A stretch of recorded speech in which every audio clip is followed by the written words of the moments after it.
एक जंगल में हाथी और चूहा रहते थे। वो बहुत गहरे दोस्त थे। चूहा हाथी को रोजाना जंगल मिलने आता था। कैसे हो मेरे हाथी दोस्त, जंगल कैसा जा रहा है? ओ मेरे नन्हे दोस्त, जंगल में खुशहाली ही खुशहाली है। हर तरफ घास ही घास है। सरसब्ज व शादाब जंगल है। मजे में हूँ। हाथी अपनी गुफ्तगू खत्म करते हुए अपने पुराने दोस्त को मिलने चला जाता है, जो एक आम का दरख्त था जो हर जानदार से बातें करता था। आ गए हो मेरे दोस्त। हाथी आम के दरख्त के साया में बैठ जाता है। आम के दरख्त पर खूब आम का फल लगा होता है। चरनत परनत आम का फल खाकर अपने रब का शुक्र अदा कर रहे होते हैं। हाथी कुछ वक्त आम के दरख्त के साथ गुजारकर वापस अपने जंगल जाता है।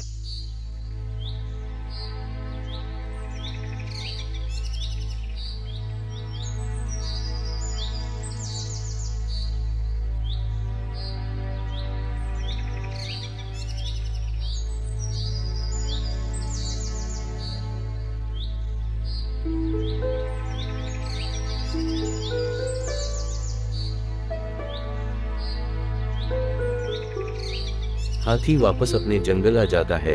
अपने दोस्त नन्हे चूहा का इंतजार करना शुरू कर देता है। ओ मेरे नन्हे दोस्त, तुम आ गए। हाथी अपने नन्हे दोस्त चूहा को अपने दोस्त आम के दरख्त को मिलाने जाता है। हाथी और चूहा आम के दरख्त के पास पहुंच जाते हैं। खुश आमदीद मेरे दोस्तों, शायद ये आपकी मेरी आखिरी मुलाकात हो। मुझे ऐसी बीमारी लग चुकी है जिससे मेरे पते जल जाएंगे। मैं सूख जाऊंगा। शायद दोबारा आपकी और मेरी मुलाकात ना हो सके। इस जंगल में मेरी कोई देखभाल करने वाला नहीं है दोस्तों। हाथी और नन्हे चूहा ने बहुत अफसोस किया और मायूस होकर वापस अपने जंगल आए।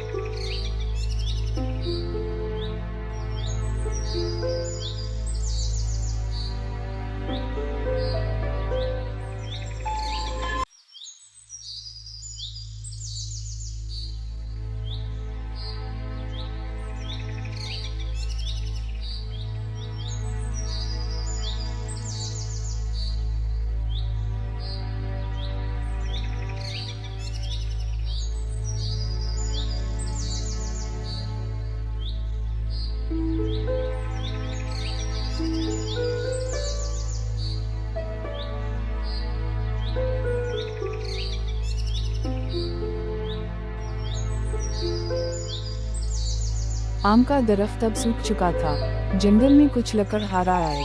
इन्होंने आम के सूखे दरख्त को देखा। आम का दरख्त जो कि सूख चुका था, आम के सूखे दरख्त को पाकर आम के सूखे दरख्त को काट डाला। वक्त तेजी से गुजरता गया। हाथी और नन्हा चूहा कुछ अरसा बाद वापस आए। इन्होंने अपने दोस्त आम के वजूद को ना पाया। आम के दरख्त के बहुत से हिस्सा हो चुके थे। आम के कुछ हिस्सा के बकिया जात वहाँ पर मौजूद थे। आम का दरख्त अब सूखी लकड़ी बन चुकी थी। आम के दरख्त ने अपनी मुकम्मल कहानी नन्हे चूहा और दोस्त हाथी को बताया कि आपके जाने के बाद में सूखा दरख्त बन चुका था। कुछ लकड़हारा ने मुझे काट कर कारामद लकड़ी निकाली। इस लकड़ी से इंसान के इस्तेमाल होने वाली अशिया बनाई, जिससे वो इंसान मेरी लकड़ी से बहुत से फवायद उठा रहे हैं। इस कहानी से हमें ये सबक मिलता है, इस दुनिया में कोई चीज सदा रहने वाली नहीं। जो उस दुनिया पर आया है एक दिन इस दुनिया को छोड़ जाएगा।